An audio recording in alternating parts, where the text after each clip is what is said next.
A e keni pyetur ndonjëherë veten sa jetë kalojnë të padukshme mu para syve tanë? Në rrugicën e një restoranti luksos, një vajzë 6 vjeçare lutet për ushimin e mbetur dhe e përzën si të ishte një mbeturinë. Por kur një i huaj bëhet dëshmitar i skenës, diçka brenda tij thyet në mënyrë të pakthyeshme. Dhe që nga ai çast, një fëmijë i thjesht fillon të ndryshojë zemra, rregulla dhe fate. Nëse kjo histori ju interesoj, mos harroni të abonoheni në kanalin ton dhe na tregoni nga cili qytet po na ndiqni, duke vazhduar. Nata binte rënd mbi Tiranë, duke sjell me vete atë përzierje dritash që e bëjnë qytetin të duket i gjallë dhe indiferent në të njëjtën kohë. Bulevardet e gjera mbusheshin me makina të nxituara, me njerëz që ktheheshin nga puna, me vitrina që shkëlqenin duke u përpjekur të joshnin sytë e lodhur të kalimtarëve. Në zemër të lagjes së bllokut, ku pallatet elegante ngriheshin si roje të një bote që pak kush mund ta arrinte, restoranti Villa Toscana punonte me avull të plotë. Ishte një nga ata vende ku kamerierët mbanin papillon dhe ku çdo pjatë dilte nga kuzhina sikur të ishte një vepër arti e destinuar vetëm për shijet më të rafinuara. Por pas fasadës së patëmet, në pjesën e pasme të ndërtesës, ku eleganca ja linte vendin betonit të ftohtë dhe tubave të ekspozuar, ndodhej një rrugicë. Aty grumbulloheshin thaset e plehrave çdo natë, duke pritur mbledhjen e agimit. Aty gjithashtu një realitet tjetër, shumë i ndryshëm nga ai i salloneve të ndriçuara, këmbëngulte të ekzistonte. Mes mbeturinave të luksit, hije të vogla nganjëherë lëviznin. Mace, minj dhe her pas here, njerëz. Njerëz që qyteti preferonte të mos i shite, që sistemi i shtynte drejt skajeve, që jetonin me mbetjet që të tjerët i hidhnin pa u menduar 2 herë. Atë natë të enjte, kur lëvizja në restorant filloi të paksohej dhe klientët e fundit shijonin ëmbëlsirat e tyre, një nga këto hije lëvizi mes thasëve të plehrave. Ishte shumë e vogël për të qenë një i rritur. Shumë e vogël madje edhe për të qenë një fëmijë 10 vjeç. Vajza ishte maksimumi 5 vjeç, ndoshta 6, por uria dhe koha në rrugë e kishin bërë dikë që dukej se mbante peshën e shumë më tepër viteve. Fustani i saj, që një ditë ndoshta kishte qenë roz, tani ishte vetëm një njoll e papërcaktuar pa pastërtie dhe grisjesh. Këmbët e zbathura ishin të mbuluara me plagë të vogla, nga ato që shfaqen kur ecën shumë nëpër trotuare të nxehta dhe asfalt të ashpër. Flokët e ngatëruar i binin mbi supet e holla dhe sytë e futur thellë, nga ata që kanë parë gjëra që asnjë fëmijë nuk duhet t'i shohë, kërkonin diçka në mes të atij mali me plehra. Ajo e dinte se nuk ishte ora më e mirë. E dinte se ishte e rrezikshme. Por uria ishte më e madhe se frika. Prej 2 ditësh nuk kishte ngrënë asgjë tjetër veç se një copë bukë të fortë që e kishte gjetur të hedhur pranë një furre buke. Stomaku i dhemte, ankoi, kërkonte çfarëdo gjëje që mund ta qetësonte atë ndjenjë zbraztie që dukej se nuk kishte fund. Prandaj ishte aty, e përkulur mes thasëve, duke pritur momentin e duhur. Duke pritur që dikush të dilte nga dera e shërbimit. Duke pritur një shans. Dera metalike u hap me një kërcitje dhe drita e verdhë e kuzhinës pushtoi rrugicën për disa sekonda. Vajza u mblodh edhe më shumë, pothuajse u shkri me murin. Një grua e re, me uniformë të zezë dhe përparse të bardhë, u shfaq duke mbajtur një thes të rënd plehrash. Ishte Juliana, një nga kamerieret më të reja të Villa Toscana. Punonte aty vetëm prej 3 muajsh, ende po mësohej me rutinën, me presionin, me kërkesat e shefit Marcel, i cili nuk toleronte asnjë gabim. Juliana e hodhi thesin në tokë me një pshertim lodhjeje, fshiu duart në përparse dhe ishte gati të kthehej kur dëgjoi një zhurmë. Një lëvizje. U kthye e trembur dhe atëherë e pa. Vajza ishte në këmbë tani, e turpshme, me duart e vogla që i dridheshin, të kryqëzuara para trupit, sikur përpiqej të mbrohej nga diçka e padukshme. Sytë e mëdhenj e shikonin Julianën me një përzierje frike dhe shprese, atë shpresë të brisht të dikujt që është zhgënjur aq shumë herë sa mezi guxon të besoj se këtë herë mund të jetë ndryshe. Goja gjysmë e hapur përpiqej të formonte fjalë, por ajo që doli ishte vetëm një pëshpërim e ngjirur, pothuajse e padëgjueshme. Ju lutem, zonjë, a keni ndonjë ushqim që ka tepruar? Çfarëdo shërben. Nuk do t'ju bezdis, premtoj. Juliana ndjeu zemrën t'i shtrëngojë në gjoks. Nuk ishte hera e parë që shite dik duke kërkuar ushqim aty, por kur nuk kishte qenë një fëmijë. Kur dikush kaq i vogël, kaq i brisht, kaq dukshëm i braktisur nga bota. Ajo hezitoi, shikoi brenda në kuzhinë, llogariti mundësi. E dinte që Marceli, shefi, nuk donte që askush t'u jepte asgjë atyre që shfaqeshin prapa.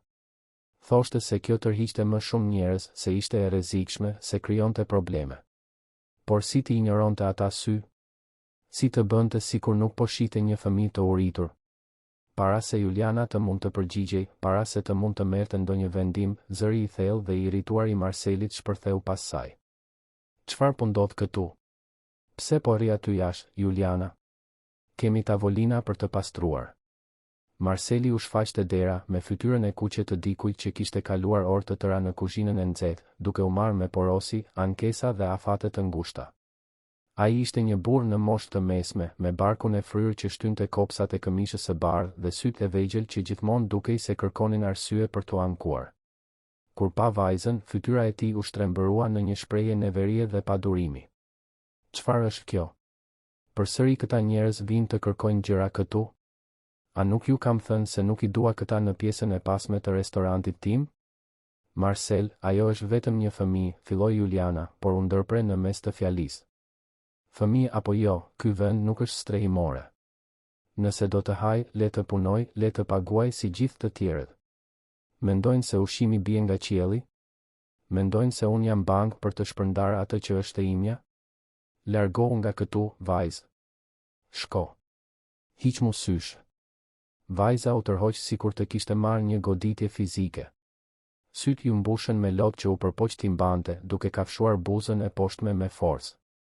Juliana bëri një hap përpara, duke u përpjekur të zbusë situatën, por Marceli ishte më I shpejt. Drejtoi gishtin nga vajza dhe vazhdoi, tani me një ton edhe më të lartë, sikur të donte që ajo ta kuptonte, sikur faji ishte I saj që ndodhej në atë situatë. Mos u kthe më këtu. Dëgjove? Nuk dua të shoh të sillesh vërdall rreth restorantit tim, kuptove? Lypse. Përfituese. Shko bezdis diku tjetër. Fjalët ranë mbi vajzën sigur. Ajo gëlltiti të qarat, bëri edhe një hap prapa, u pengua në një thes plehrash dhe gati sa nuk u rrëzua.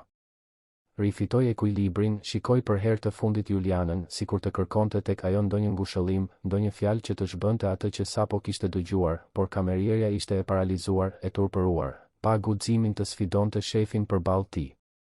Kur Marceli bëri shenjë të ecte përpara, vajza u kthye dhe iku me vrap, duke u zhdukur në errësirën e rrugicës si një fantazm që nuk kishte qenë kurrë aty. Marceli u kthye brenda në restoran duke murmuritur diçka për atë se si njerëzit nuk kishin turp, për atë se si bota ishte plot me përfitues. Juliana qëndroi aty për disa sekonda të tjera, me zemrën e rënduar, duke ndjerë se diçka brenda saj ishte thyer. Ajo e dinte se duhej të kishte bërë diçka. E dinte se duhej ta kishte përballur Marcelin, të kishte marrë një pjatë me ushqim, të paktën t'i kishte ofruar një fjalë të mirë. Por frika se mos humbiste punën, nevoja për të mbajtur familjen e saj, e gjithë kjo e paralizoi. Me një pshërtim të trishtuar, ajo u kthye brenda, mbylli derën metalike dhe u përpoq, pa sukses, të harronte ata sy të thellë urie. Ajo që asnjëri prej tyre nuk e dinte, ajo që Marceli kur nuk mund ta imagjinonte në atë moment arrogancë dhe ftohtësie, ishte se dikush po vëzhgonte gjithçka. Në një nga dritaret e pasme të restorantit, larg sallonit kryesor, ishte një burr I ulur vetëm në një tavolinë të vogël diskrete. Emri I tij ishte Robert Omima, dhe megjithse ishte veshur thjesht, me një këmishë blu të çelët pa kravatë dhe pantallona stofi pa ndonjë luks të dukshëm, ai ishte pronari I rrjetit më të madh të restoranteve në Tiranë. Villa Toscana ishte vetëm një nga 15 restorantet që mbanin markën e tij, por Robert bënte kujdes të vizitonte secilin prej tyre rregullisht, gjithmonë në mënyrë diskrete, pa bujë, pa lajmëruar paraprakisht. Donte të shihte se si funksiononin gjërat vërtet, kur askush nuk e dinte se pronari ishte aty pranë. Atë natë, Robert kishte darkuar vetëm, siç bënte shpesh që kur gruaja I kishte vdekur 3 vjet më parë. Shtëpia e madhe në komunën e Parisit, me 5 dhomat e saj dhe kopshtin e gjerë, ishte gjithmonë bosh. Fëmijët që ai kur nuk I kishte pasur, nuk I mbushën kur ato dhoma me të qeshura dhe rëmuj. Jeta që kishte ndërtuar, plot arritje profesionale dhe njohje, gjithmonë I ishte dukur e mjaftueshme sa ishte ajo pranë tij. Por pasi kanceri ja mori, pasi mbeti vetëm në atë vilë të heshtur, Robert filloi të ndjente një zbrazëti që asnjë sukses biznesi nuk mund ta mbushte. Ai po mbaronte kafen kur dëgjoi zërat jashtë. Dritarja ishte gjysmë e hapur dhe megjithse nuk mund të shihte qartë, arrinte të dëgjonte çdo fjalë që Marceli bërtiste. U ngrit ngadalë, ju afrua dritares dhe atëherë e pa skenën e plollë. Vajza e vogël, e pistë, e uritur, duke u poshtëruar nga një burr i rritur sikur të ishte më pak se asgjë. Sikur të ishte ple, ashtu si thasët që e rrethonin. Robert ndjeu diçka tepër dridhej brenda. Një zemërim i shurdhët, një indinjat e thellë, por edhe një dhimbje që nuk priste ta ndjente. Sepse në ata sy të trembur të fëmijës, ai pa gjithçka që ishte gabim në bollë. Pa mizorinë e maskuar si pragmatizëm. Pa indiferencën e veshur si mendje e shëndosh. Pa një shoqëri që hidhte njerëzit siç hidhte ambalazhet boshe. Robert nuk ndërhyri menjëherë. Jo sepse nuk donte, por sepse diçka brenda tij i thoshte se duhej të kuptonte më shumë. Duhej të dinte nga vinte ajo vajzë, ku shkonte, si kishte arritur aty. Pagoi faturën në mënyrë diskrete, la një bakshish bujar për Julianën pa bërë pyetje dhe doli nga restoranti nga dera kryesore. Eci deri në cep, u kthye në rrugicën e pasme dhe priti. Minuta më vonë, pa figurën e vogël duke dalë nga hijet, duke ecur ngadalë nëpër rrugë, me supet e rëna, me hapa të zvarritur. Ai filloi ta ndiqte. U mbajt në një distancë të sigurt, gjithmonë në anën tjetër të trotuarit, gjithmonë i vëmendshëm për të mos e trembur. Vajza vazhdoi nëpër rrugën MYSOM Shairai, duke kaluar pranë bareve plot njerëz, pranë dyqaneve ende të hapura, pranë grupeve të rinjve që qeshnin me zë të larë. Askush nuk dukej se e vinte re praninë e saj. Ishte sikur të ishte e padukshme, një hije që rëshiste mes njerëzve pa u munduar askush të shikonte poshtë.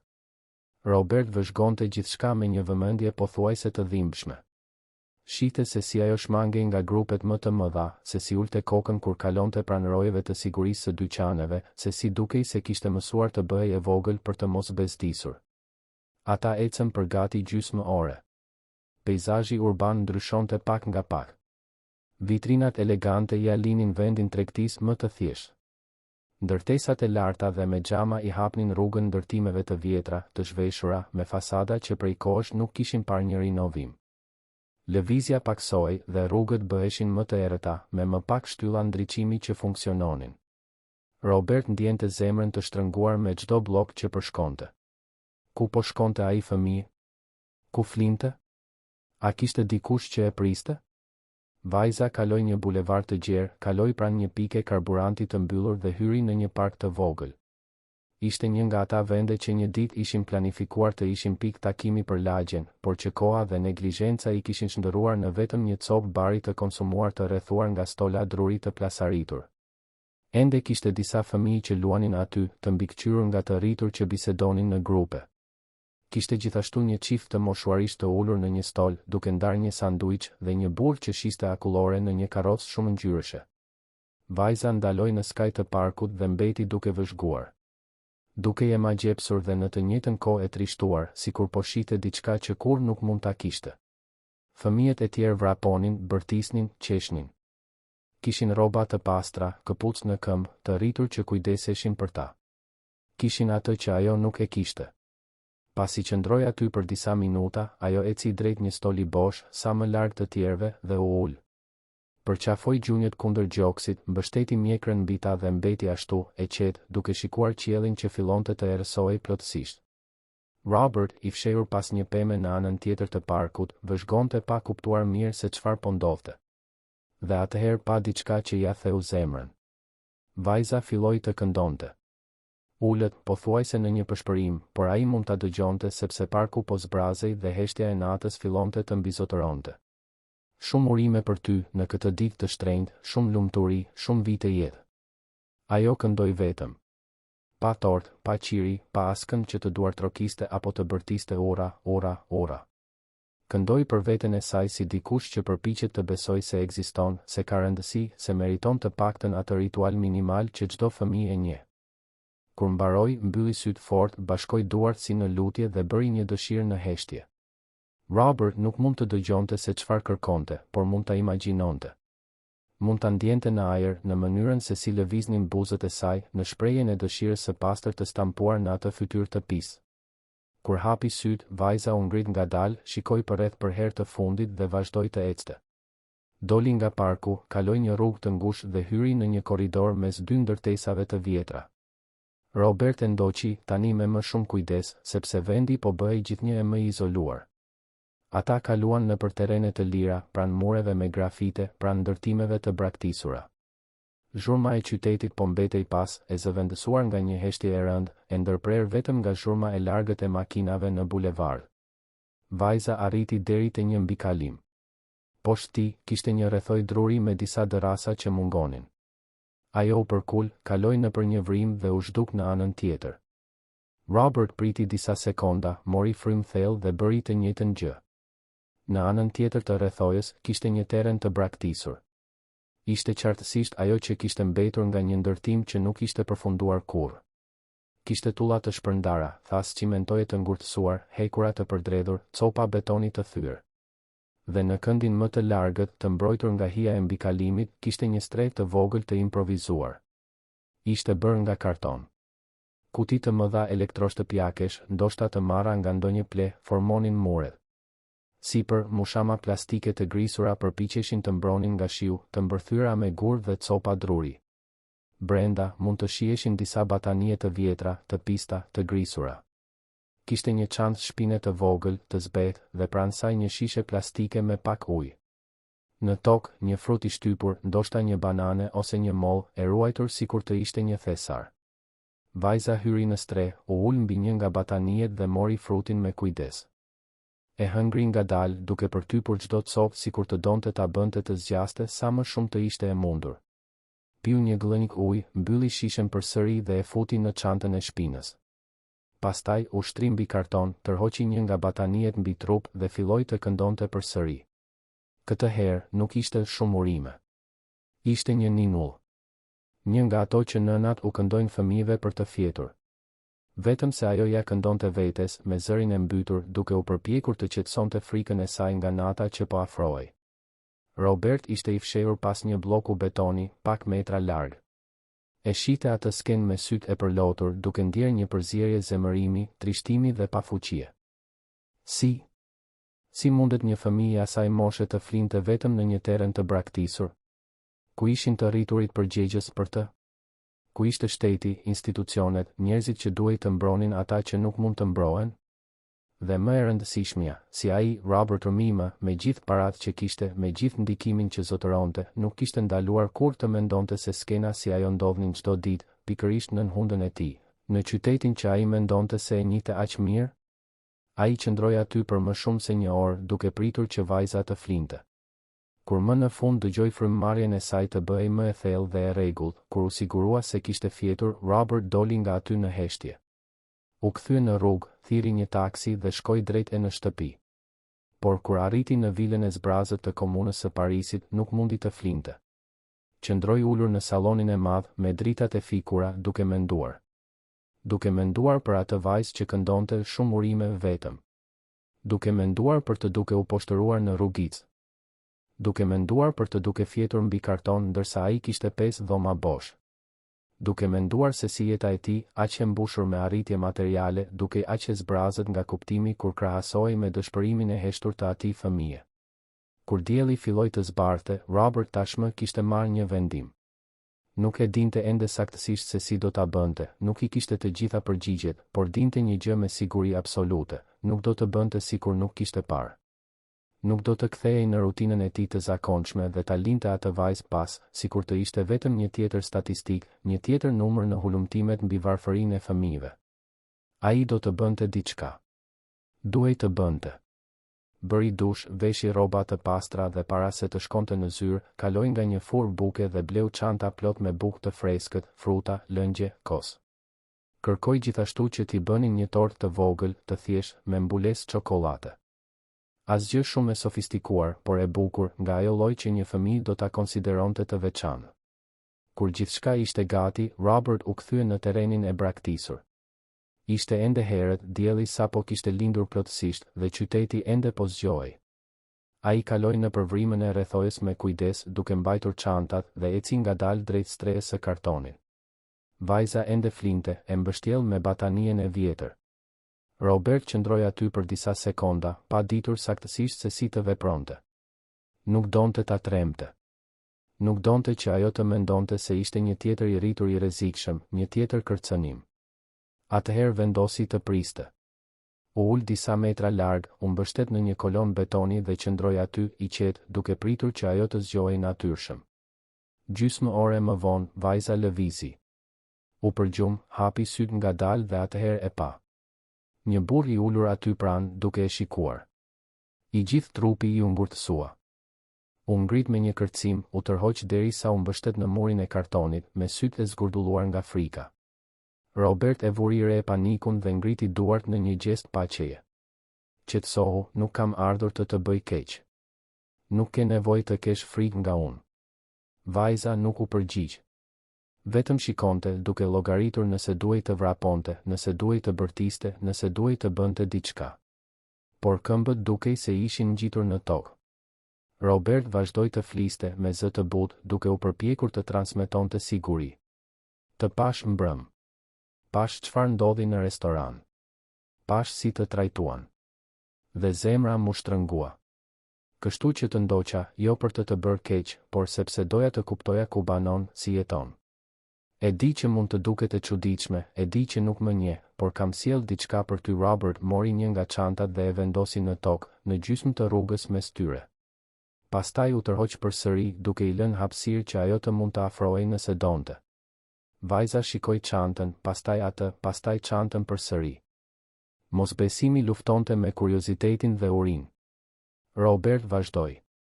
Ka bukë, fruta, lëng. Dhe ka edhe një tortë. Një tortë të vërtetë. Nuk ke nevojë ta pranosh nëse nuk do, vendimi është i yti. Por nëse e pranon, dije se nuk dua asgjë në këmbim. Vetëm doja që të kishe diçka për të ngrënë sot. Vajza qëndroi e palvizur për gati një minutë të tërë. Pastaj, ngadalë, bëri një hap përpara. Pastaj një tjetër. Dhe një tjetër. Kur arriti pranë çantës, u përkul shpejt, e tërhoqi pranë vetes dhe e hapi. Syt ju zgurdulluan kur pa se çfarë kishte brenda. Aroma e bukës së freskët pushtoi ajrin. Frutat me ngjyra dukej se shkëlqenin nën dritën e diellit. Dhe aty në fund, e mbështjell me kujdes, ishte torta. E vogël, e thjesht, por e përsosur. Ajo e mori tortën me të dyja duart, sikur po mbante diçka që mund të thyej në çdo moment. Shikoi Robertin me një shprehje që ai kur nuk do ta harronte. Ishte mirënjohje e përzier me mosbesim. Ishte lehtësim i përzier me frikën se mos kjo ishte një ëndër. Ishte shpreha e dikujt që prej kohësh nuk ndjente se kishte rëndësi për dikë. Është e vërtet? Pyeti ajo, me zërin që i dridhej. Është për mua vërtet? Robert ndjeu një nyje në fy. Tundi kokën në shenjë pohimi, pa mundur të fliste për disa sekonda. Kur më në fund gjeti zërin, u përgjigj. Është e jotja. Gëzuar ditëlindjen me vonesë. Vajza përqafoi tortën kundër gjoksit dhe, për herë të parë pas shumë kohe, ja lejoi vetes të qante. Jo nga trishtimi, jo nga frika, por nga një lehtësim aq i thellë sa nuk i zinte brenda gjoksit të vogël. Dhe Robert, burri që kishte gjithçka dhe në të njëjtën kohë asgjë, e dinte në atë moment të saktë se jeta e tij sapo kishte ndryshuar përgjithmonë. Robert u kthye në shtëpi me zemrën ende të përshpejtuar pas atij takimi. U ul në zyrën e gjerë, me raftet plot libra që rralli hapte dhe piktura peizazhesh që tashmë nuk i shite më, dhe qëndroi aty duke menduar për orë të tëra. Imazhi i vajzës që përqafonte atë tortë të thjeshtë sikur të ishte thesari më i madh në botë nuk i hiqej nga mendja. Ai e dinte se t'i jepte ushqim një herë nuk zgjidhte asgjë. Ishte vetëm një gjest, shumë i vogël përballë pafundësisë së problemit. Por në të njëjtën kohë, ishte një fillim. Dhe Robert Mime nuk ishte njeri që i bënte gjërat për gjysmë. Mori telefonin dhe i telefonoi Agimit, krahut të tij të djathtë në kompani. Agimi punonte me të prej më shumë se 15 vjetësh, ishte avokat me profesion, por punonte si drejtor operacionesh i rrjetit të restoranteve. Ishte një njeri i besuar, diskret, efikas, dikush që Robert e dinte se mund të mbështetej në çdo situatë. Kur Agimi u përgjigj, Robert shkoi drejt në temë. Agim, dua që të bësh një hetim për mua. Kam nevojë për diskrecion të plotë. Nuk dua bujë, nuk dua që askush tjetër të di përveç teje. Agimi, i mësuar me kërkesat e pazakonta të shefit, nuk u duk i habitur. Fol, Robert. Për çfarë ke nevojë? Robert mori frym thellë dhe filloi të tregonte. Tregoi për vajzën në rrugicë, për poshtërimin, për mënyrën se si e ndoqi deri në terrenin e braktisur. Tregoi për strehën e kartonit, për atë që këndonte shumë urime vetëm në parë. Dhe tregoi për urgjencën që ndjente për të bërë diçka, për të kuptuar kush ishte ai fëmijë, nga vinte, nëse kishte familje, nëse dikush po e kërkonte. Në anën tjetër të linjës, Agimi qëndroi në heshtje për disa sekonda.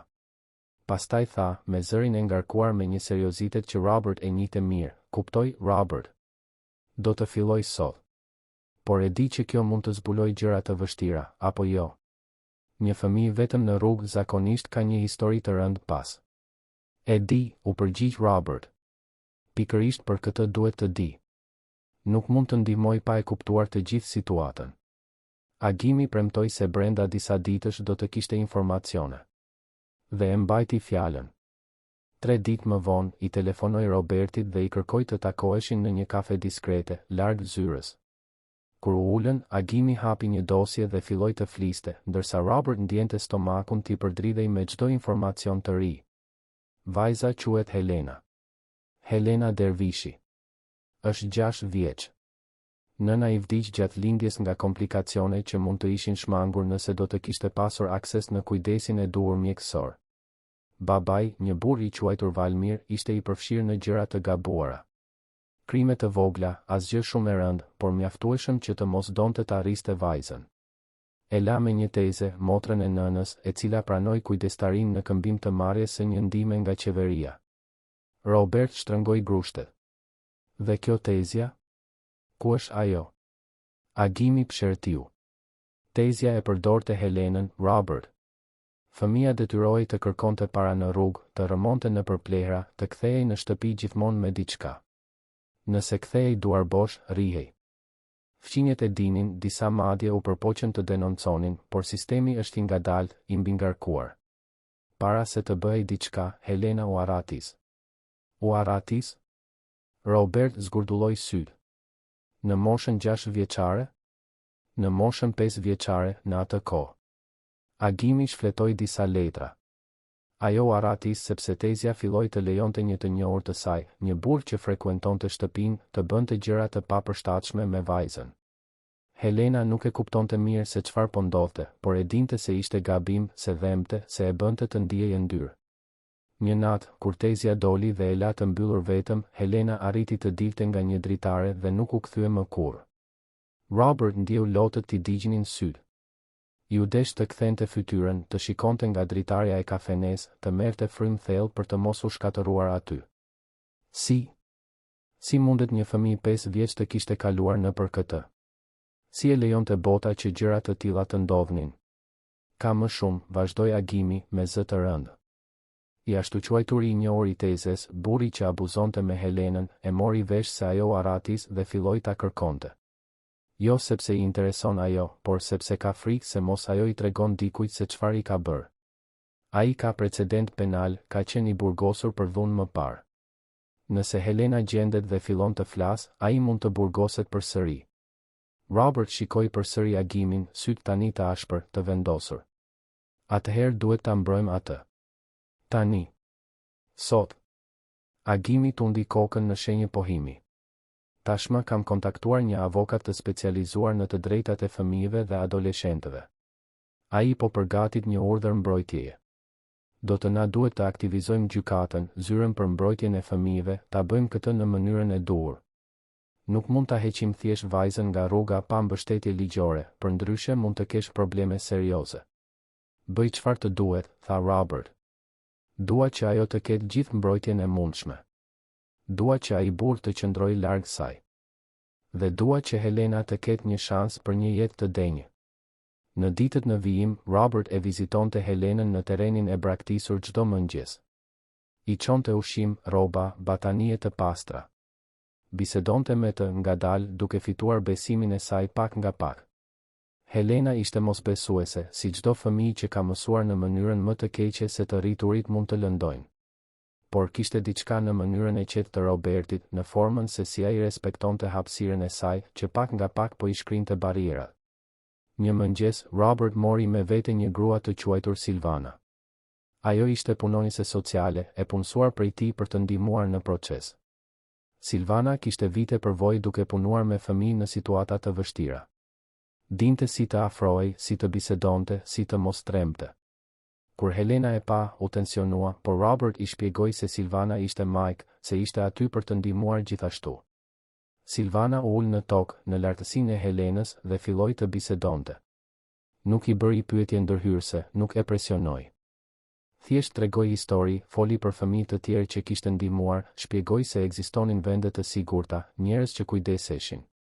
Helena dëgjonte në heshtje, me sy të vëmendshëm, duke përpunuar çdo fjalë. Ishte Silvana ajo që, pas disa bisedave gjatë një jave, arriti që Helena të tregonte historinë e saj.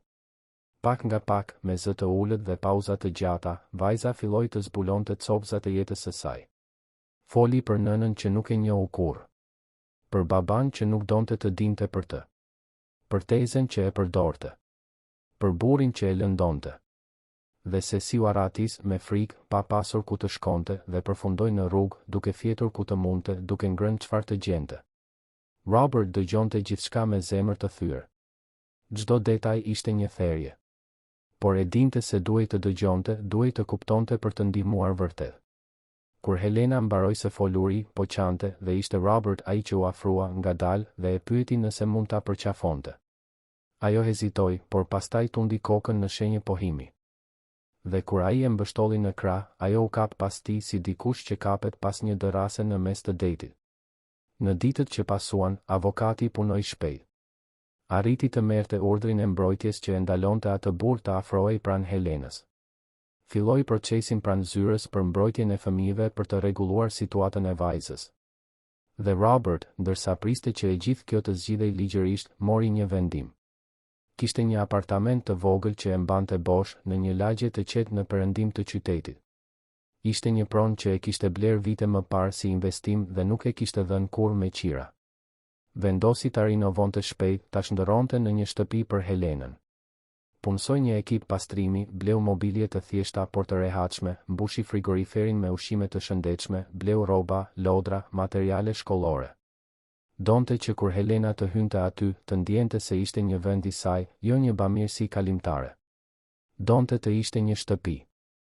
U deshën gati 2 javë që gjithçka të ishte gati, si apartamenti ashtu edhe pjesa ligjore. Kur më në fund erdhi dita për ta çuar Helenën atje, Robert ishte nervoz si kur më parë në asnjë takim biznesi. Shkoi në terrenin e braktisur herët në mëngjes, I shoqëruar nga Silvana. Helena ishte zgjuar, e ulur në dyshemen e kartonit, duke ngrënë një mollë që ai ja kishte çuar një ditë më parë. Helena, filloi Robert, duke u përkulur para saj, a e mban mend që të thash se doja të ndihmoja? Se doja që ti të kishe një vend të sigurt për të jetuar? Vajza tundi kokën në shenjë pohimi, mos besuese. E po, kam rregulluar një apartament për ty, është I vogël, por është I pastër, I sigurt, ka ushqim, ka një krevat të vërtetë. Ka gjithçka që të duhet. Dhe ka më shumë, kam arritur të marr një mbrojtje ligjore për ty, ai burri që të lëndonte nuk mund të afrohet më. Nëse përpiqet, do të burgoset. Helena e shikoi me sy të zgurdulluar. Është e vërtetë? Është e vërtetë. Robert buzëqeshi, por ishte një buzëqeshje e ngarkuar me emocion. Tani, nuk do të detyroj për asgjë. Mund të qëndrosh këtu nëse do, por nëse pranon të vish me mua, të premtoj se do të kujdesem për ty. Jo vetëm unë, Silvana do të jetë gjithmonë pranë, ka një psikologe që do të ndihmoj të përballesh me gjithçka që ke kaluar, dhe ka avokat që garantojnë se do të jesh e sigurt. Por vendimi është I yti. Helena qëndroi në heshtje për një kohë të gjatë. Shikoi përreth strehes së kartonit që kishte qenë shtëpia e saj për aq shumë kohë. Shikoi terrenin e pistë, mbi kalimin sipër, realitetin e ashpër që e njihte aq mirë. Pastaj shikoi Robertin, Silvanën, mundësitë që ata përfaqësonin. Dhe me zërin që I dridhej, por të vendosur, tha, do të vi. Por nëse diçka shkon keq, nëse dikush përpiqet të më lëndoj përsëri, unë do të kthehem në rrugë. Unë di të mbijetoj vetëm. Robert ndjeu një shtrëngim në gjoks me atë fjali. Një fëmijë 6 vjeç nuk duhet të di të mbijetoj vetëm. Por tundi kokën në shenjë pohimi duke respektuar autonominë e saj. Në rregull. Nëse do të kthehesh në çdo moment, nuk do të ndaloj. Por do të bëj gjithçka që të mos kesh kur nevojë të kthehesh. Ata e ndihmuan Helenën të mblidhte gjërat e saj të pakta, çantën e vjetër të shpinës, batanien më pak të grisur, një kukull lecke që e kishte gjetur në një ple javë më parë dhe që e ruante si thesar. Pastaj dolën nga terreni, kaluan në përvrimën e rrethojës dhe hyn në makinën e Robertit. Helena nuk kishte hipur kurrë në makinë. Qëndroi e kapur pas sediljes, duke shikuar nga dritarja me një përzierje magjepsieje dhe frike, ndërsa qyteti kalonte shpejt jashtë. Kur arritën në pallatin ku ndodhej apartamenti, Helena shikoi lart drejt kateve të shumta dhe pyeti: "Do të banoj këtu vërtet?" Robert qeshi, një e qeshur e butë, plot butësi. "Pikërisht këtu. Në katin e 4. Eja, do të ta tregoj." U ngjitën me ashensor, një tjetër risi e frikshme për Helenën. Kur Robert hapi derën e apartamentit dhe ndezi dritat, Helena bëri disa hapa të druajtur brenda dhe ndaloi e ngrirë. Kishte një dhomë ndenjeje me një divan të rehatshëm, një televizor të vogël, perde të pastra në dritare. Kishte një kuzhinë me një tavolinë të vogël dhe 2 karrige. Dhe kishte një dhomë gjumi. Një dhomë vetëm për të, me një krevat të vërtet, të mbuluar me çarçaf të bardhë dhe një jorgan roz. Kishte një dollap me rroba të reja, një tapet të butë në 2 sheme, rafte me disa libra për fëmijë dhe lodra. "E gjithë kjo është e imja?" pyeti Helena, me zë pothuajse të padëgjueshëm. "E gjitha e jotja," u përgjigj Robert. Helena eci ngadalë drejt krevatit, kaloi dorën mbi organ, duke provuar nëse ishte i vërtetë. Pastaj ul në cep dhe shikoi përreth, sikur po përpiqej të regjistronte çdo detaj në kujtesë para se gjithçka të zhdukej. Silvana hyri në dhomë, u ul pranë saj dhe tha, me zë të dashur: "Nuk po ndëron, Helena. Kjo këtu është e vërtetë. Dhe është e jotja. Ndije veten si në shtëpi, mund të luash, mund të bësh zhurmë, mund të jesh fëmijë."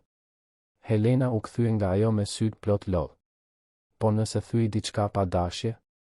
Do të më rahin?" Silvana ndjeu zemrën t'i shtrëngoi. "Jo, e dashur. Askush nuk do të rrah. Nëse thyen diçka, ne e rregullojmë. Por askush nuk do të lëndoj për këtë. Kurrë më." Në ditët në vijim, Helena po përshtatej me atë realitet të ri. Çdo gjë i dukej e çuditshme. Dysheku ishte shumë i butë, ajo kishte kaluar aq shumë kohë duke fjetur në sipërfaqe të forta sa ju desh kohë të mësoj. Uji i nxehtë i dushit e trembte, nuk kishte bërë kurrë dush të nxehtë në jetë. Frigoriferi plot me ushqime i dukej një mrekulli që mund të mbaronte në çdo moment, kështu që hante ngadalë, me frikën se mos ishte hera e fundit. Robert e vizitonte çdo ditë. I çonte dhurata të vogla, libra, ëmbëlsira, por kryesisht i çonte kohë. Ulej me të, dëgjonte historitë e saj, u përgjigjej pyetjeve të saj. Helena donte të dinte gjithçka për të. Pse po e bënte këtë? Pse I interesonte? A kishte fëmijë? Robert përgjigjej me ndershmëri. I tregonte se nuk kishte fëmijë, se gruaja I kishte vdekur, se jetonte vetëm në një shtëpi shumë të madhe. Dhe se kur e pa atë në atë rrugicë duke u poshtëruar, diçka brenda tij ndryshoi. Kuptoi se kishte kaluar gjithë jetën duke ndërtuar një perandori, por nuk kishte ndërtuar një familje. Nuk kishte askënd për të dashur, askënd për t'u kujdesur, askënd që të kishte nevojë për të vërtetë. Helena dëgjonte gjithçka me vëmendje. Dhe në një nga këto ditë, ndërsa ishin ulur në divanin e dhomës së ndenjes duke parë filma vizatimor, ajo pyeti: "Ti do të jesh si baba im?" Robert ndjeu fytin t'i shtrëngoi. "Dua të jem dikush tek I cili mund të besosh. Dikush që do të jetë këtu sa herë që të kesh nevojë. Nuk e di nëse jam baba, nuk kam qenë kurrë, por mund të përpiqem të jem, nëse më lejon." Helena mbeti mendueshëm për një moment. Pastaj tha, me thjeshtësinë shkatëruese të fëmijëve: "Atëherë ti je Roberti im. Dhe unë jam Helena jote. Kështu është mirë." Robert buzëqeshi, me sytë e përlotur. "Kështu është mirë." Ndërkohë, procesi ligjor përparonte. Psikologjia që Silvana I rekomandoi filloi të takonte Helenën 2 herë në javë. Seancat ishin të vështira, Helena kishte shumë për të përpunuar, shumë plagë për të shëruar. Por pak nga pak, me durim dhe kujdes, ajo filloi të kuptonte se ajo që I ndodhi nuk ishte faji I saj, se ajo nuk ishte e ndyrë, se nuk meritonte të ishte lënduar. Filloi të kuptonte se tani ishte e sigurt. Zyra për mbrojtjen e fëmijëve e ndiqte nga afër, duke bërë vizita të rregullta, duke garantuar se gjithçka po bëhej në mënyrën e duhur. Robert nuk donte rrugë të shkurtra, nuk donte të përdorte ndikimin për të përshpejtuar proceset në mënyrë të parregull. Donte të bënte gjithçka siç duhet, edhe pse mund të zgjaste më shumë. Sepse nuk po e bënte këtë për Teka, po e bënte për t'i dhënë Helenës një shans real për të ardhmen. Dhe ndërsa kujdesej për Helenën, Robert gjithashtu nuk harronte se ku kishte filluar gjithçka. Restoranti. Marceli. Poshtërimi. Ai u kthye në Villa Toscana disa herë, gjithmonë diskret, gjithmonë duke vëzhguar. Shihte se si Marceli e trajtonte stafin, si fliste me klientët, si e menaxhonte vendin. Dhe sa më shumë shihte, aq më shumë bindej se ai njeri nuk përfaqësonte vlerat që ai donte për kompaninë e tij. Nëse do të ishit në vendin e Robertit, do ta kishit përballur Marcelin menjëherë apo do të kishit pritur për të kuptuar më mirë situatën? Na tregoni në komente. Një natë të premte, kur restoranti ishte plot, Robert hyri I veshur më formalisht. Këtë herë nuk donte të kalonte pa u vënë re. Donte të shihej. U ul në një tavolinë në qendër të sallonit dhe kërkoi menun. Marceli, I zënë në kuzhinë, nuk e vuri re se kush ishte klienti. Vetëm kur Robert kërkoi të fliste me menaxherin, Marceli doli, duke fshirë duart në përparse, gati për të marrë një tjetër ankesë apo kompliment çfarëdo. Kur pas se kush ishte ulur në tavolinë, Marceli u zbe. Zoti Mema. Nuk e dija që ishit këtu. Po të kishit lajmëruar, do të kisha përgatitur gjithçka në mënyrë të veçantë. Robert e shikoi me një shprehje neutrale. Ulu këtu, Marcel. Duhet të bisedoj me ty. Marceli u ul, nervoz, duke rregulluar kravatën, duke u përpjekur të buzëqeshte. Çfarë mund të bëj për ju? Robert nuk humbi kohë. Disa javë më parë, unë po darkoja këtu vetëm. Në një tavolinë diskrete, afër pjesës së pasme. Dhe pash diçka që më shqetësoi shumë. Marceli rudhi vetullat, duke u përpjekur të kujtojë. Çfarë, zotëri? Pash ty duke poshtëruar një fëmijë. Një vajzë 6 vjeçare që kërkoi mbetje ushqimi. Pash ty duke e quajtur lypse, përfituese. Pash ty duke e trajtuar si ple. Fytyra e Marcelit u skuq. Ajo. Zoti Mema, ju duhet të kuptoni, këta njerëz shfaqen këtu gjatë gjithë kohës, nëse u kushtojmë vëmendje, bëhet rëmuj, tërheq më shumë njerëz, krijon probleme sigurie. Robert ngriti dorën, duke e ndërprerë. Nuk dua të dëgjoj justifikime. Dua që të kuptosh një gjë shumë të thjeshtë, kjo kompani nuk ka të bëjë me ushqimin. Ka të bëjë me njerëzit. Dhe nëse ti nuk mund ta trajtosh një fëmijë të uritur me dinjitet, atëherë ti nuk shërben për të punuar këtu. Marceli u përpoq të fliste, por Robert vazhdoi, tani me zë më të lartë, duke bërë që disa tavolina afër të fillonin të kushtonin vëmendje. Ajo vajza që ti e poshtërove po flinte në një teren të braktisur. Ishte arratisur nga shtëpia sepse po abuzohej. Ishte vetëm në bodh. Dhe kur pati guximin të kërkonte ndihmë, ti e përzure sikur të ishte një kafshë. Restoranti po bëhej më I heshtur. Njerëzit shikonin, kurioz. Marceli ishte I kuq nga turpi dhe zemërimi në të njëjtën kohë. Zoti Mema, ju lutem, nuk ka nevojë ta bëni këtë para të gjithëve. Ka nevojë, u përgjigj Robert, duke u ngritur. Sepse të gjithë këtu duhet të dinë se çfarë lloj personi po drejton këtë kuzhinë. Duhet të dinë se kjo kompani nuk toleron mizorinë, nuk toleron mungesën e empatisë, nuk toleron që askush të trajtohet si më pak se njeri. Robert mori celularin, hapi disa foto dhe ja tregoi Marcelit. Ishin imazhe nga kamera e sigurisë së pasme që tregonin Helenën duke u përzënë. Duke treguar Marcelin duke I bërtitur asaj. Dhe kishte gjithashtu foto të momenteve të tjera të ngjashme. Një I moshuar duke u trajtuar me përbuzje. Një grua që kërkonte mbetje duke u përzënë me vrazhdësi.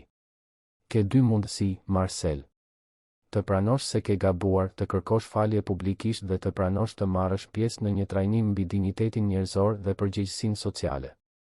Ose të pushohesh nga puna tani, para të gjithëve, dhe ti kesh këto imazhe të publikuara duke treguar se çfarë lloj personi je.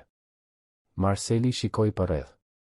Shite shikimet gjykuese të klientëve, shite shprehjen e lehtësuar të disa punonjësve që gjithmonë ishin bezdisur nga mënyra e tij, shite se nuk kishte rrugë dalje. Me zërin që I dridhej, tha, Unë gabova. Kërkoj falje. Por Robert tundi kokën. Nuk është me mua që duhet të kërkosh falje. Është me atë vajzën që ti e poshtërove. Dhe me që ajo nuk është këtu, do të duhet të jetosh me këtë në ndërgjegjen tënde. Sa për të punuar këtu, mbaroj. Je i pushuar nga puna për shkak të justifikuar. Heshtja në restorant ishte absolute. Marceli u ngrit i kuq, i poshtëruar dhe doli pa shikuar pas.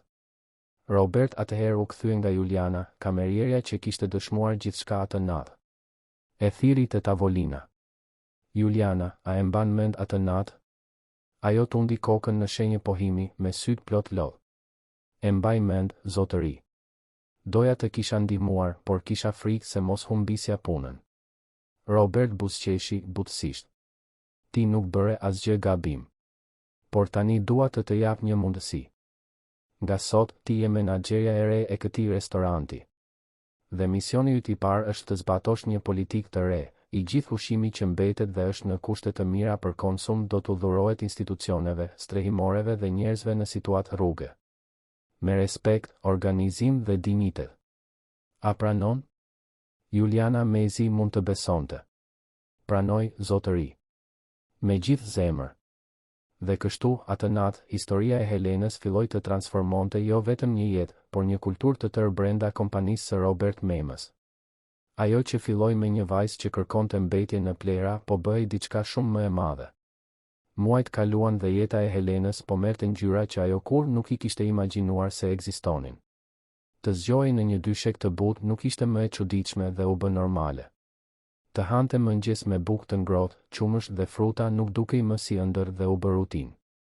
Por më e rëndësishmja nga të gjitha ishte të zgjohej duke ditur se Robert do të ishte aty. Se Silvana do të kalonte për të biseduar. Se kishte njerëz që u interesonte nëse ajo kishte fjetur mirë, nëse ishte e uritur, nëse kishte nevojë për diçka. Regjistrimi në shkollë ishte një moment i veçantë. Robert e çoi personalisht duke i mbajtur dorën ndërsa ecnin nëpër korridoret plot ngjyra të mbushura me vizatime fëmijësh të ngjitura në mure. Helena shikonte gjithçka me sy të zgurdulluar, e magjepsur dhe në të njëjtën kohë e trembur. Nuk kishte hyrë kurrë në një shkollë më parë. Nuk dinte të lexonte, nuk dinte të shkruante, mezi dinte të mbante një laps siç duhet. Por drejtoresha, një zonja e quajtur zonja Beatrisa, me flokë të thinjur dhe një buzëqeshje mikpritse, u gjunjëzua para saj dhe tha me zë të dashur, mirë se erdhe, Helena. Këtu do të mësosh shumë gjëra. Do të bësh miq, do të luash, do të zbulosh se je aftë për shumë më tepër se sa imagjinon. Në ditën e parë të shkollës, Helena u kap fort pas këmbës së Robertit, pa dashur që ai të largohej. Robert u përkul, e shikoi në sy dhe tha me zë të vendosur por të butë, do të kthehem. Në fund të ditës do të jem këtu duke të pritur. Premtoj. Dhe unë gjithmonë i mbaj premtimet e mia. Helena hezitoi, por në fund e lëshoi këmbën e tij. Hyri në klasë dorë për dore me mësuesen, një vajzë e re e quajtur Carolina, e cila e çoi në një bank afër dritares. Fëmijët e tjerë shikonin me kureshtje vajzën e re, me uniformën e saj të re dhe shprehjen e trembur. Por pak nga pak, me durimin e Carolinës dhe natyrshmërinë me të cilën fëmijët bëjnë miqësi, Helena filloi të lirohej. Në pushim, një vajzë e quajtur Isabela i ofroi gjysmën e ushqimit të saj. Helena shikoi atë copë keku sikur të ishte Flori dhe pyeti, e turpshme, je e sigurt? Nuk do të mungoj ty? Isabela qeshi. Mami im gjithmonë më jep më shumë. Mund ta hash. Dhe ishte aty duke ndarë një copë keku në oborrin e shkollës që Helena bëri shoqen e saj të parë. Kur Robert u kthye në fund të ditës, siç kishte premtuar, e gjeti Helenën duke pritur te porta me një buzëqeshje në fytyrë.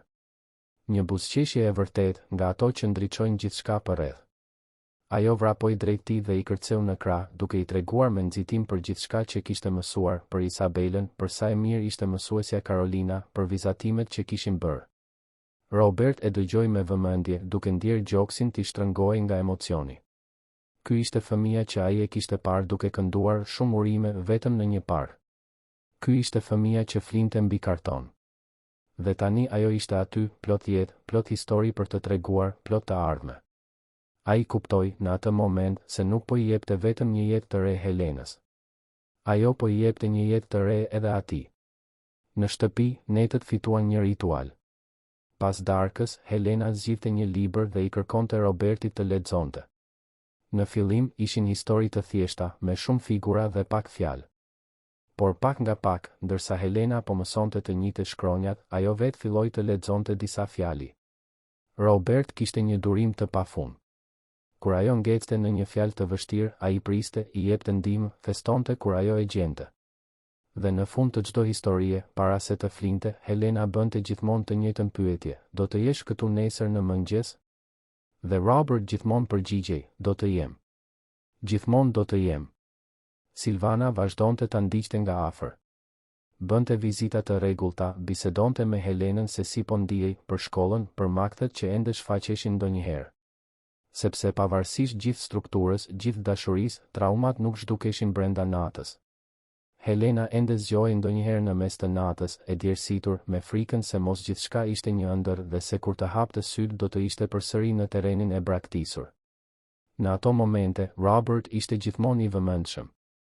Dëgjonte kur ajo lëvizte në dhomë, shkonte atje, ulej në cep të krevatit dhe qëndronte aty derisa ajo të flinte përsëri. Psikologjia, doktoresha Marieta, gjithashtu bënte një punë thelbësore. Në seanca, Helena pak nga pak po mësonte të emërtonte ndjenjat e saj, të kuptonte se zemërimi, trishtimi dhe frika ishin normale pas gjithçkaje që kishte kaluar. Mësonte se nuk kishte nevojë të ishte e fortë gjatë gjithë kohës, se mund të qante, mund të kërkonte ndihmë, mund të ishte thjesht një fëmijë. Dhe pak nga pak, shumë ngadalë, plagët e brendshme filluan të shëroheshin. Robert, nga ana e tij, gjithashtu po ndryshonte. Burri që më parë jetonte për punën, që kalonte 12-14 orë në ditë i zhytur në tabela, takime dhe strategji biznesi, tani kishte angazhime të tjera. Duhej të ishte në shtëpi në orën e darkës. Duhej të ndihmonte me detyrat e shtëpisë. Duhej të shkonte në mbledhjet me prindër në shkollë. Dhe zbuloi se i pëlqente e gjithë kjo. I pëlqente të kishte dikë që e priste. I pëlqente të kishte përgjegjësi që nuk ishin financiare, por afektive.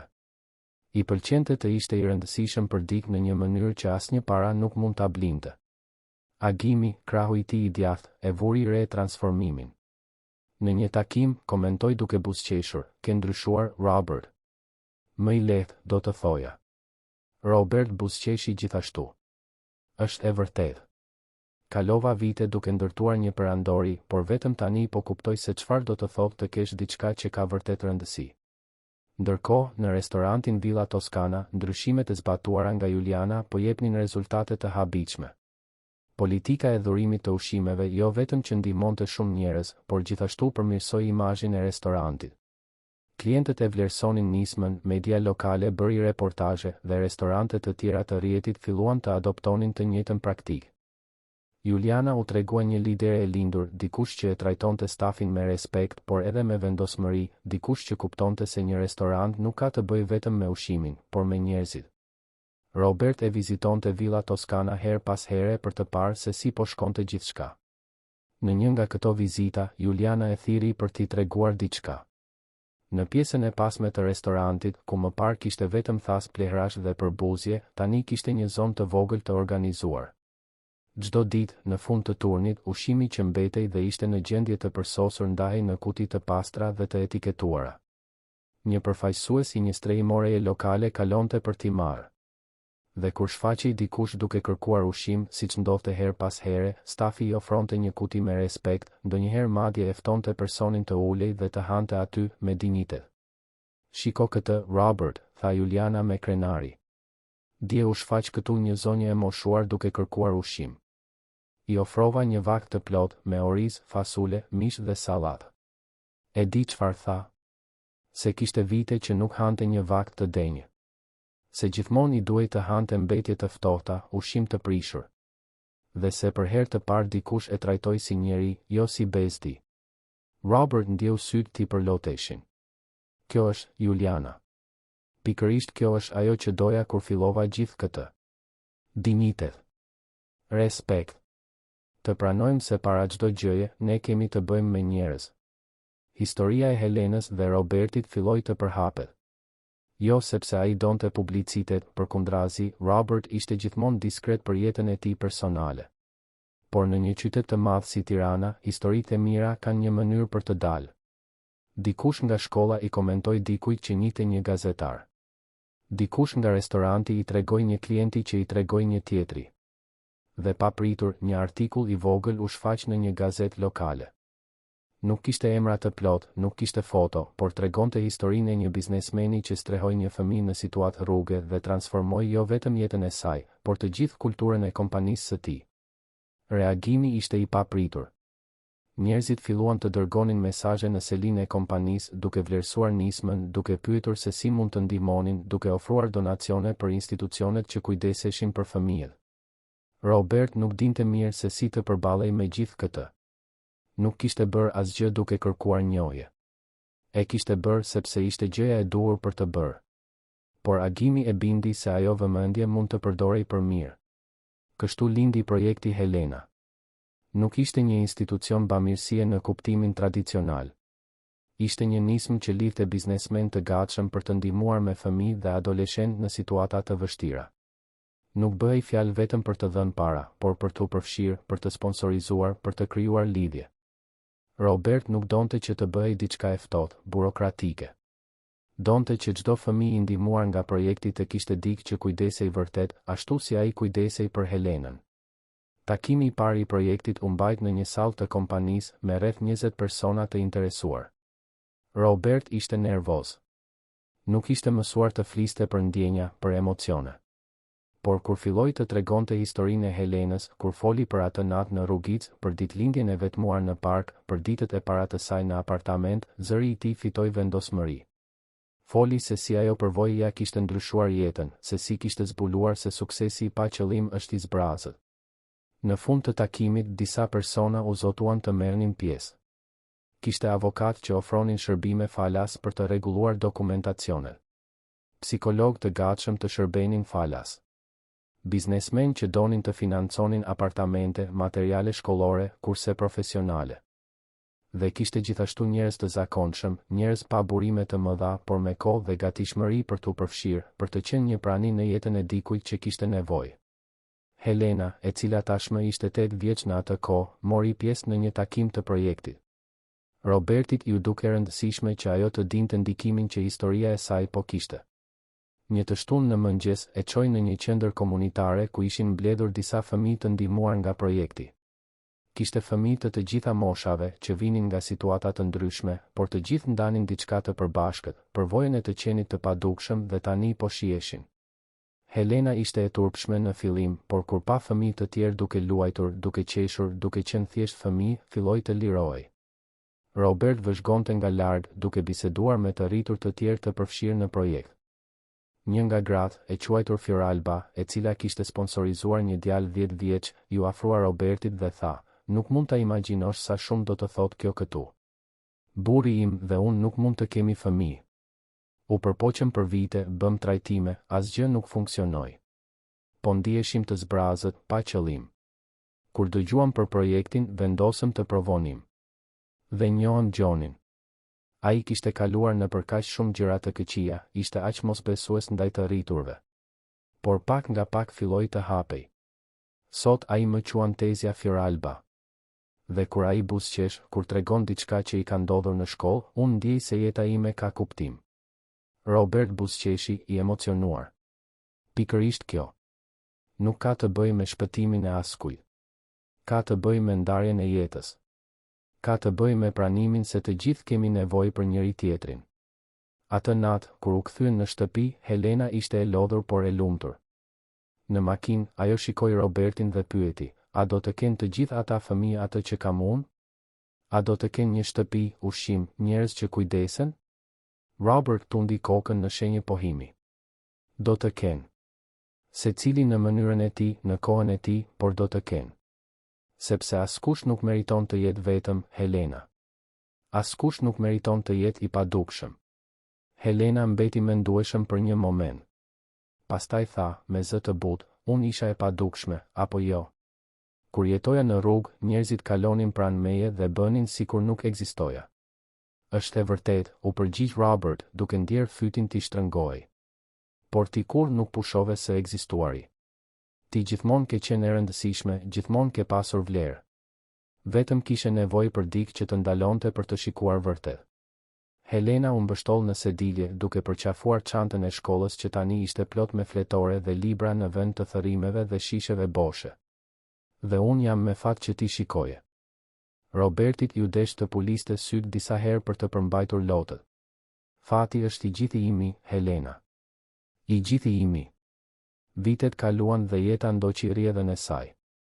Helena rritej, maturohej, lulëzonte. Vazhdonte të kishte ditë të vështira, momente kur fantazmat e së kaluarës ktheheshin për ta ndjekur. Por tani kishte strukturë për t'u përballur me këtë. Kishte terapi, kishte mbështetje, kishte njerëz që e donin. Në moshën 10 vjeçare, po lexonte libra vet, merrte nota të mira në shkollë, merrte pjesë në shfaqje teatrale dhe madje kishte filluar të merrte mësime kitare. Robert, i cili tashmë ishte në të 60-tat, zbuloi se të ishe baba pas moshës së vjetër kishte avantazhet e veta. Kishte durim që nuk do ta kishte pasur në të 30-tat. Kishte mençuri të akumuluar nga dekada jete. Kishte burime për të ofruar mundësi që shumica e fëmijëve nuk i kanë. Por më e rëndësishmja nga të gjitha, kishte kohë.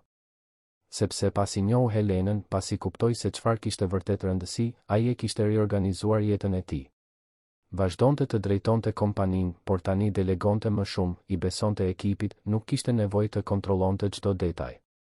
Një pasdite të diel ishin të dy në park, në të njëjtin park ku Helena kishte kënduar shumë urime vetëm vite më parë. Vetëm se tani ajo nuk ishte vetëm. Po vraponte me Isabelën dhe shoqet të tjera të shkollës, duke qeshur me zë të lartë, pa frikë se mos shihej, pa frikë se mos përzehej. Robert ishte ulur në një stol duke vëzhguar kur u shfaq Silvana. Ajo vazhdonte ta ndiqte rastin, edhe pas kaq shumë kohe, sepse kishte krijuar një lidhje të vërtetë me atë familje. U ul pranë Robertit dhe qëndruan të dy aty, në një heshtje të rehatshme, vetëm duke vëzhguar Helenën duke luajtur. Pas disa minutash, Silvana tha, e di që ja transformove jetën, apo jo? Robert tundi kokën. Edhe ajo ma transformoi timen. Unë jetoja në pilot automatik. Zgjohesha, punoja, flija. Gjithçka pa kuptim, pa ngjyrë. Helena solli jetë brenda shtëpisë sime. Solli qëllim në ekzistencën time. Silvana buzëqeshi. E shpëtuat njëri tjetrin, atëherë. Robert u pajtua. Mendoj se po. Mendoj se pikërisht kjo ndodhi. Në atë moment, Helena erdhi me vrap drejt tyre, duke gulquar me faqet roz nga vrapimi. U ul në prerin e Robertit, edhe pse tashmë ishte shumë e madhe për këtë, dhe njoftoi, e dini çfarë po bisedonim? Që kur të rritem, dua të ndihmoj fëmijët. Dua të punoj në një vend si ai projekti që mban emrin tim. Dua që fëmijët e tjerë të kenë shansin që pata unë. Robert e përqafoi fort, duke ndjerë zemrën t'i mbushej plot. Do t'ja dalësh, Helena. Do t'ja dalësh në gjithçka që dëshiron. Sepse je e fort, e zgjuar dhe ke një zemër të madhe. Helena buzëqeshi dhe u kthye me vrap për të luajtur me shoqet e saj. Robert dhe Silvana qëndruan aty duke vëzhguar, duke ditur se po dëshmonin diçka të rrallë dhe të çmuar. Rilindjen e një jete që dukej e dënuar. Transformimin e dhimbjes në shpresë. Provën se një gjest i vetëm humanizmi mund të ndryshojë fate. Kur dielli filloi të perëndonte, duke pikturuar qiellin me ngjyrë portokalli dhe roz, Robert e thiri Helenën. Ishte koha për t'u kthyer në shtëpi. Gjatë rrugës, ajo i mbajti dorën dhe tha, me thjeshtësinë që vetëm fëmijët e kanë, vendi im i preferuar në botë është me ty, e dije? Robert ndaloi, u përkul para saj dhe u përgjigj me zërin e mbytur, edhe i imi është me ty, bi. Edhe i imi. Dhe në atë fjalë, bi, ishte gjithçka. Ishte gjithë dashuria që ai kur nuk e dinte se ishte i aftë ta ndjente. Ishte gjithë transformimi që një vajzë e padukshme kishte shkaktuar në jetën e një burri që kishte gjithçka dhe në të njëjtën kohë asgjë. Ishte prova se familja nuk është vetëm gjak, por zgjedhje. Është kujdes, është prani, është dashuri që ndërtohet ditë pas dite. Kur arritën në shtëpi atë natë, Helena shkoi drejt në dhomë për të bërë detyrat e shtëpisë. Robert mbeti në salon duke shikuar fotot që tani zbukuronin muret. Foto të Helenës në ditën e parë të shkollës. Foto të ditëlindjeve të festuara me tortë të vërtetë dhe shumë miq. foto të shëtitjeve në park, të udhëtimeve që bën së bashku, të momenteve të thjeshta por të çmuara. Dhe në qendër të gjithave, fotoja e parë që bën së bashku. Helena ende e vogël, ende me atë shikim të trembur, duke mbajtur tortën që Robert ja kishte çuar në terrenin e braktisur. Ajo foto ishte pika zero. Momenti kur gjithçka ndryshoi. Dhe Robert e dinte se do ta ruante atë imazh për gjithmonë, jo vetëm në një kornizë, por në zemër. Sepse ishte kujtimi se kur zgjedhim të shohim ata që bota këmbëngul t'i bëj të padukshëm, kur zgjedhim të shtrim dorën në vend që të shmangim shikimin, mrekulli mund të ndodhin. Mrekulli të vogla, të përditshme, por që transformojnë jetë plotësisht. Helena sapo kishte mbushur 15 vjeç kur gjithçka që Robert i friksoi më shumë gati ndodhi. Ishte një pasdite e zakonshme e së enjtes, Helena po kthehej nga shkolla me Isabelen, duke qeshur për ndonjë shaka të brendshme që vetëm adoleshentët e kuptojnë, kur një makinë ndaloi në trotuar pranë tyre. Një burr doli, i dobët, me mjekër të parruar dhe sy nervoz. Helena ndjeu gjakun t'i ngri në vena para se ta njihte plotësisht. Por trupi nuk harron. Trupi ruan kujtime që mendja përpiqet t'i fshijë. Ishte ai. Burri që e kishte lënduar kur ishte e vogël. Burri që urdhri i mbrojtjes duhej ta mbante larg saj përgjithmonë. Isabela e kuptoi menjëherë se diçka nuk ishte në rregull. Helena ishte zbehur, po dridhej. Burri bëri disa hapa drejt tyre dhe foli me zë të ashpër, duke u përpjekur të tingëllonte rastësor, por duke dështuar keqasi. Helena? Je ti vërtet? Ua, sa je rritur. Duhet të bisedojmë. Jo, ishte gjithçka që Helena arriti të thoshte.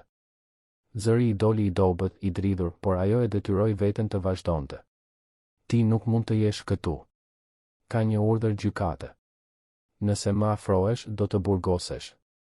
Burri qeshi, por ishte një e qeshur pa gëzim, e tensionuar. Ajo.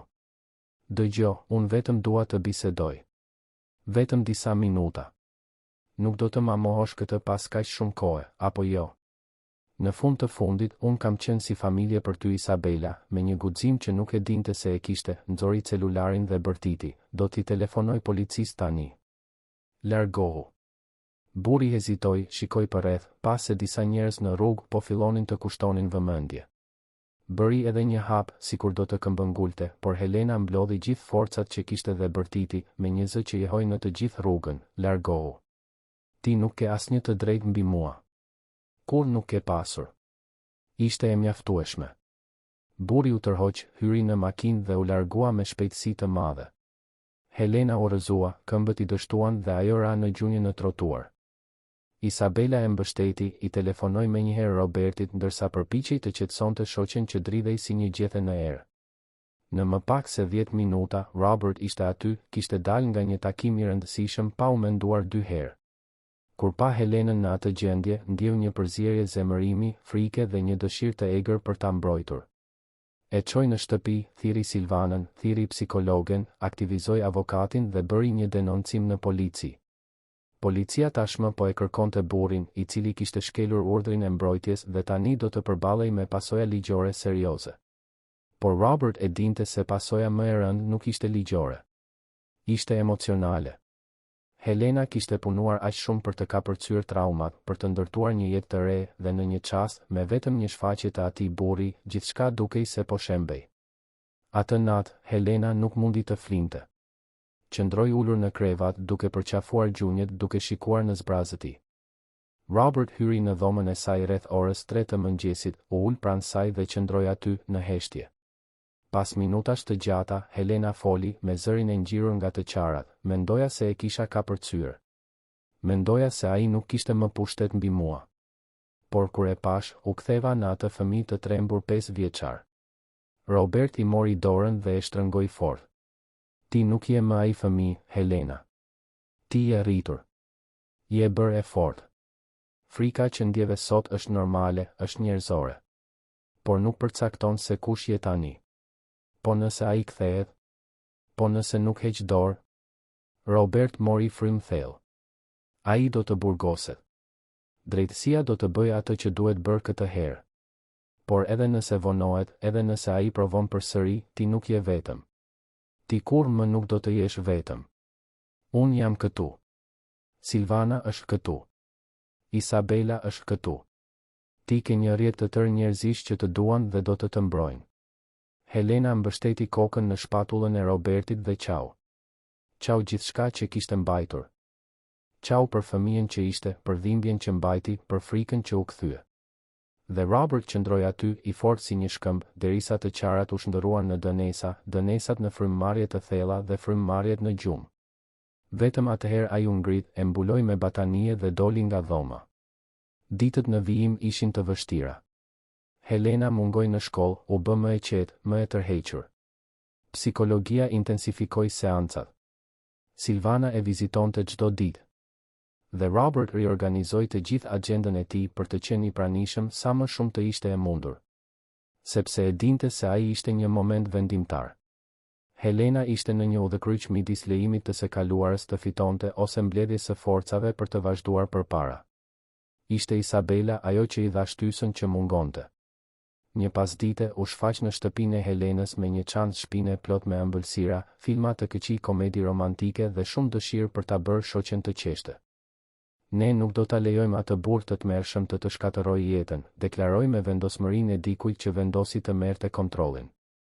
Ai nuk e meriton këtë pushtet mbi ty, kështu që sot, ti dhe unë do të shikojmë filma të këqij, do të ham gjëra të pashëndetshme dhe do të kujtojmë gjithçka që është e mirë në jetën tënde. Helena u përpoq të rezistonte, por Isabela ishte këmbëngulëse. Dhe pak nga pak, shumë ngadalë, Helena po ja lejonte vetes të relaksoj. Qeshën me shaka pa krip, komentuan për aktorët, hëngrën kokoshka derisa nuk mbanin më. Dhe kur nata mbaroi, Helena kuptoi se kishte kaluar orë pa menduar për atë burr. Kuptoi se ishte ende aftë të qeshte, të ndjente lehtësi, të jetonte. Burri u arrestua një javë më vonë. Policia e gjeti duke u përpjekur të largohej nga qyteti. Kur Robert mori telefonatën që e informonte për arrestimin, ndjeu një lehtësim aq të madh sa ju desh të ulej. I tregoi Helenës me kujdes, pa festuar tepër, sepse e dinte se kjo nuk e fshinte dhimbjen, por ishte një hap i rëndësishëm. Helena dëgjoi në heshtje, pastaj tundi kokën dhe tha, faleminderit. Për gjithçka. Që nuk hoqe dorë kur nga unë.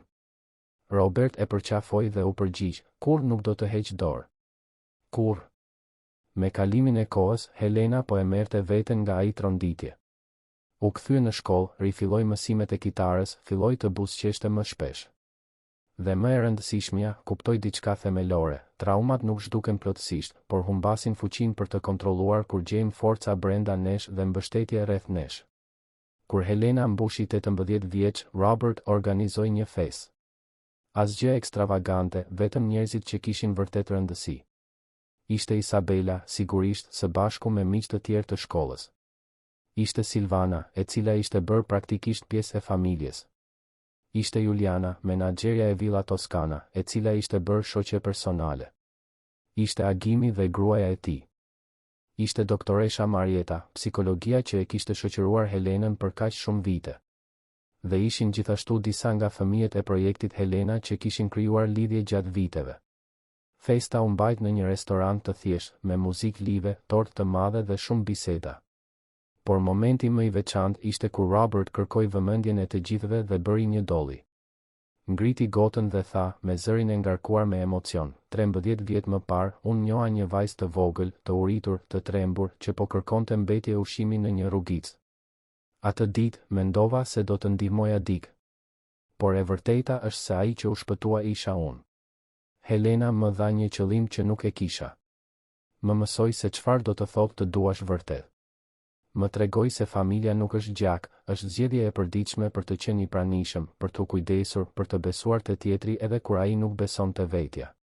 Bëri një pauzë, shikoi Helenën që ishte me sytë e përlotur dhe vazhdoi, sot ti mbush 18 vjeç. Zyrtarisht je e rritur. Por dua të dish se kjo shtëpi, kjo hapësirë, kjo dashuri, asgjë nga këto nuk ka datë skadence. Ti gjithmonë do të kesh një vend këtu. Gjithmonë do të kesh një baba që të do më shumë se çdo gjë në botë. Dhe gjithmonë do të kesh një familje që do të jetë pranë teje, pavarësisht çfarë. Helena u ngrit, shkoi te Robert dhe e përqafoi fort. I përshpëriti në vesh, vetëm që ai ta dëgjonte, ti më dhe gjithçka. Më dhe ushqim kur isha e uritur. Më dhe shtëpi kur nuk kisha ku të flija. Më dhe dashuri kur mendoja se nuk meritoja të isha e dashur. Dhe më dhe një të ardhme kur mendoja se kisha vetëm të kaluarën.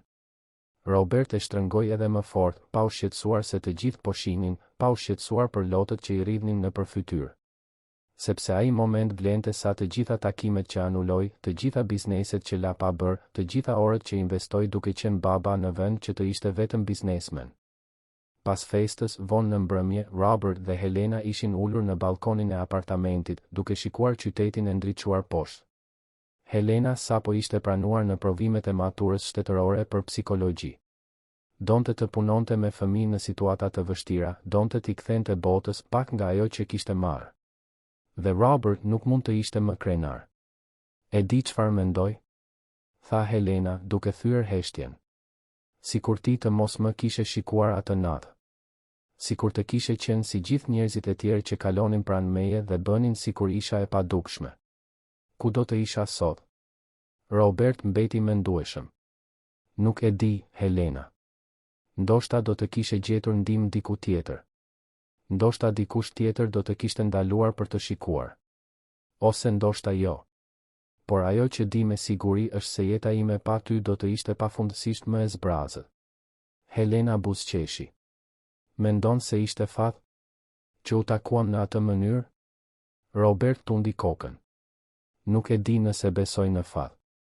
Por besoj në zgjedhje. Atë natë, unë zgjodha të mos shmangia shikimin. Zgjodha të të ndiqja. Zgjodha të më interesonte.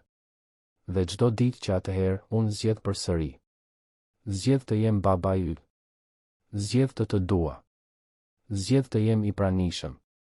Është zgjedhja më e mirë që dikush ka bërë ndonjëherë për mua, tha Helena me zërin e mbytur. Ishte zgjedhja më e mirë që kam bërë ndonjëherë për veten time gjithashtu. Qëndruan aty për ca kohë në një heshtje të rehatshme, vetëm duke shijuar praninë e njëri tjetrit. Dhe Helena mendoi për të gjithë udhëtimin. Mendoi për fëmijën që ishte duke kënduar shumë urime vetëm në një park.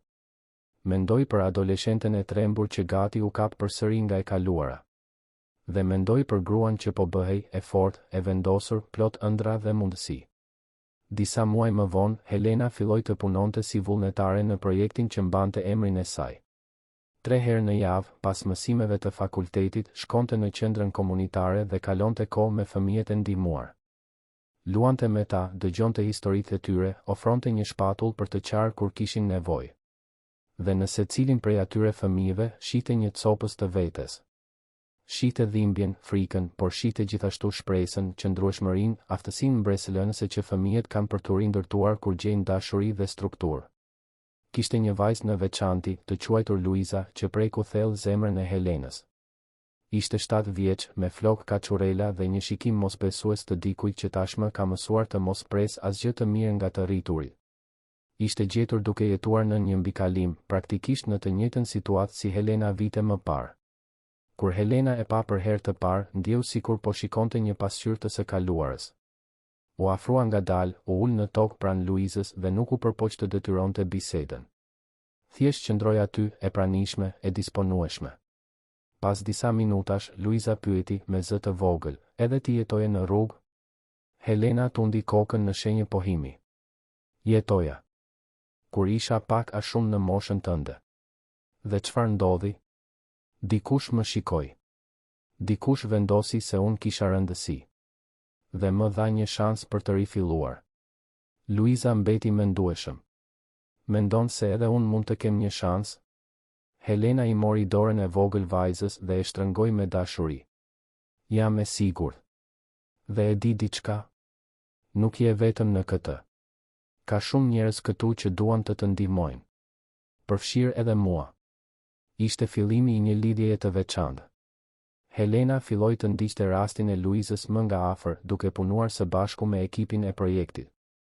Dhe muaj më vonë, kur Luiza u strehua nga një familje që u dashurua me të, Helena ishte aty, duke qarë nga gëzimi, duke ditur se një tjetër jetë po transformohej. Robert vëzhgonte gjithë këtë me një krenari që nuk i zinte në gjoks.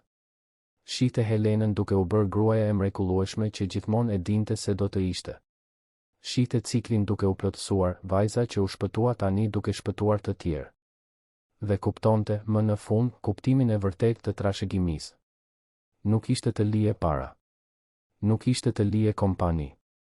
Ishte të lije dashuri të shumë fishuar, ishte të mbyllje fara shprese që do të vazhdonin të mbinin shumë kohë pasi ai të mos ishte më aty. Një natë, tashmë me Helenën në fakultet, duke bërë praktik dhe duke menduar për të ardhmen, Robert pati një bisedë të rëndësishme me të. E thiri të ulej në salon dhe tha, me zë serios, duhet të flas diçka me ty. Helena u shqetësua. Ka ndodhur diçka? Jo, asgjë e keqe. Robert buzëqeshi për ta qetësuar. Ka të bëjë me dokumente ligjore. Ti tashmë je madhore prej disa kohësh. Dhe unë do të doja të zyrtarizoja diçka që tashmë është reale në zemër, dua të adoptoj formalisht. Dua që ti të jesh bia ime jo vetëm në praktik, por edhe në letër. Helena mbeti pa fjalë për disa sekonda. Pastaj, lotët filluan të rridhnin. Por unë tashmë jam bia jote. Jam prej kohësh. E di, u përgjigj Robert, gjithashtu i emocionuar. Por dua të jetë zyrtare. Dua që mbiemri yt të jetë Mema. Dua që ligjërisht, juridikisht, pa asnjë dyshim, ti të njihesh si bia ime. Nëse do, sigurisht. Helena nuk pati nevojë të mendonte. U hodh në krahët e Robertit dhe u përgjigj mes dënesave, dua. Dua shumë. Procesi ishte i shpejtë. Në moshën 18 vjeçare, Helena mund të vendoste vetë për adoptimin.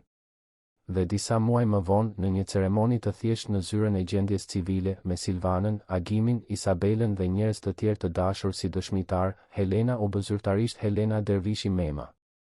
Kur dolën nga zyra me dokumentet në duar, ajo shikoi certifikatën e lindjes të përditësuar dhe buzëqeshi. Aty shkruhej, babai, Robert Mema. Ishte vetëm letër.